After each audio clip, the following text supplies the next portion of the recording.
Hi, everyone. My name is Albert, one of the co-founders at VectorShift. Today, I'm going to talk about a new pipeline, a conversational pipeline that I've walked through a few different clients, so that it would be helpful just to make a video about it.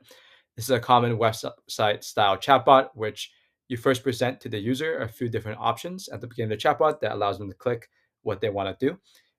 This could be, for example, book a demo. Second, email customer support to get live help to create a support ticket. And third, to chat with the chatbot. So let's go ahead and show you how to build this. So in VectorShift, there are three different types of pipelines. There are standard pipelines, which are mappings between inputs and outputs. These are very good to build kind of knowledge assistants or workflow automations. Say you want to automate sales proposals. You want to define a workflow that puts in, say, your meeting transcript or your sales collateral, your case studies, and then you map process on how to automate that process end to end to produce a file, a sales proposal file. We have triggers, which define a pipeline that starts when something happens, say when a new email comes in. And finally, we have conversational pipelines, which is when you define what happens at each stage in a conversation.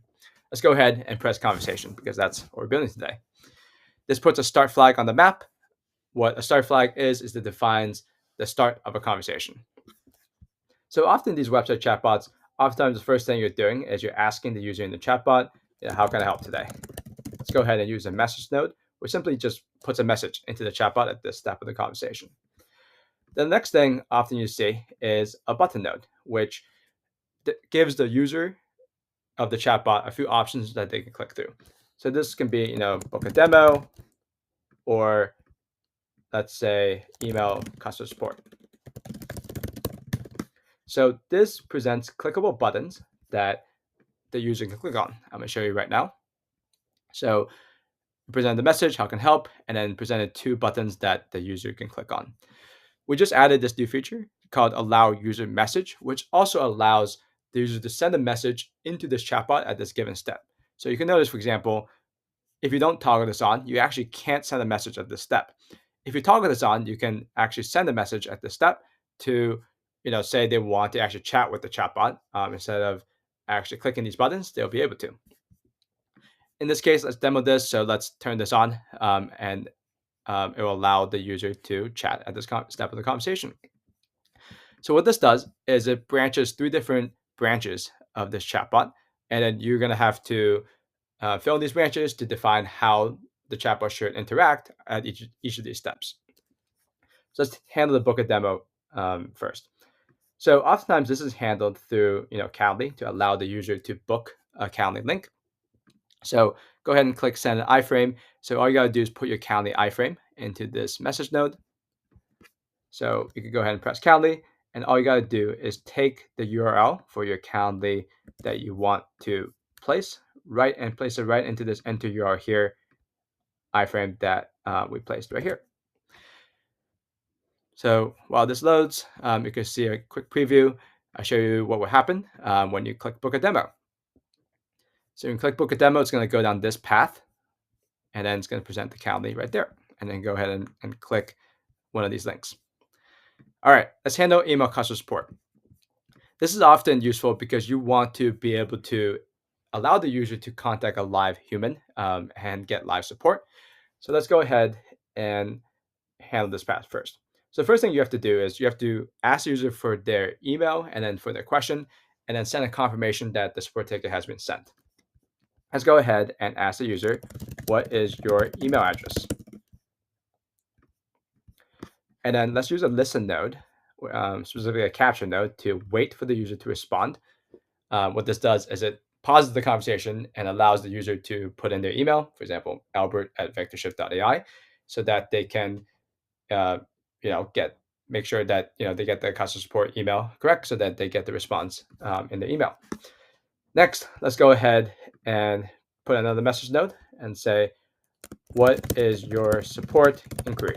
Let's go ahead and listen for the inquiry after this as well. So after we have all this information, all we got to do is send an email to this address, and then send a confirmation afterwards. So let's go ahead and drag out a Gmail node, and let's use the send email operation. Let's go ahead and select my email. So this is going to be to the email address that they placed. This would be stored in this response variable. So you can use double curly braces to open the variable builder. We have to use capture 0.response. So if I put in Albert at VectorShift.ai, the support email will be sent to this email. Okay, the subject will be VectorShift support inquiry.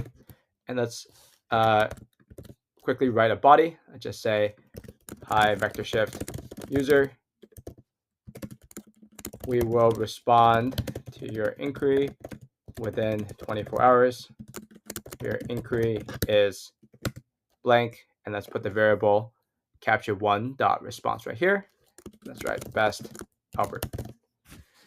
All right, so let's just go over what this will do really fast. So we're going to ask the user for their email address. We're going to wait for them to respond, ask them for the inquiry, wait for them to respond, and the Gmail node will only trigger after all the nodes that are connected to it, which are these two capture nodes, have finished running. When this capture 1 node finishes running, which is they put in the inquiry, we're going to send the email from my email. This could also be a support email to their email saying, we'll respond to their inquiry within 24 hours. And then they'll send the email to the inbox. And then you can just reply to the chain with the actual response. All right. Last thing we're going to do is send a message into the chat, which says, the support ticket has been created. We will respond within 24 hours. All right. Let's go ahead and run this really fast. I'm going to click email customer support. It's going to ask me for my email address. I'm going to put my personal email address in here. And then, which is support inquiry, I'm going to write what are use cases for VectorShift. You can see that we've gone down this path. The email has been sent, and then we've finished this path now. If you go to my personal email, you can see that the support ticket has been created from my VectorShift email to my personal email. And then all I got to do is respond to this hypothetical user with their question within 24 hours.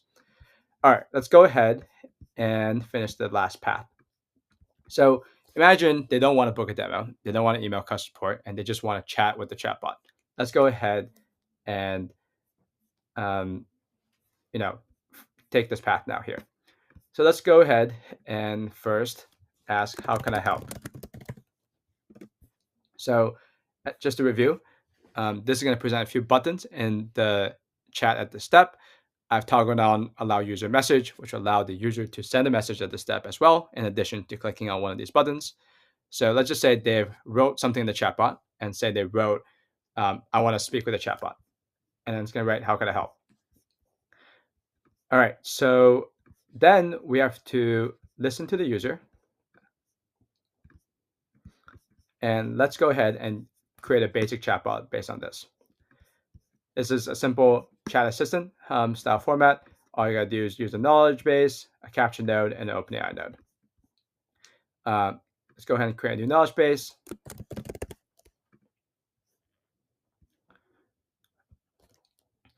Let's go ahead and scrape a URL.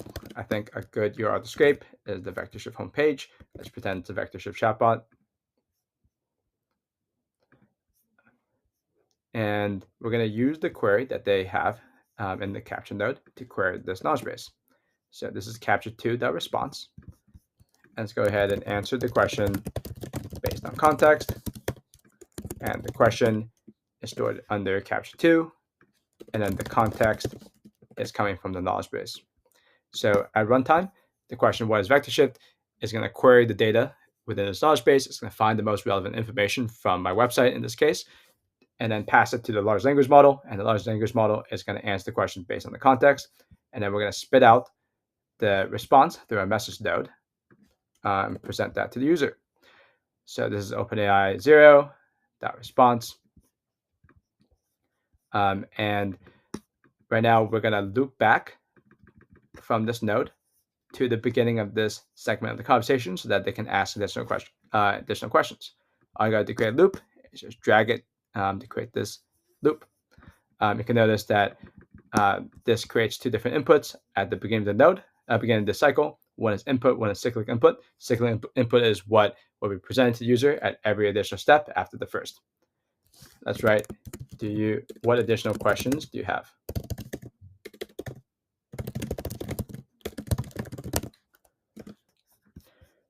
All right, let's review what's happening in this phase again. So if the user decides to send a message at the step of this button node, it's going to trigger this third path. We're going to first ask the user, how can I help? Then we're going to wait for the user to respond. And then we're going to take their response to query the knowledge base for relevant data, pass it to LLM to answer, send the message back to the user, and then we're going to loop back to this beginning of this path and present what additional questions do you have. Amazing. Hopefully this tutorial was helpful, and thank you very much. Hope to see you in the next one.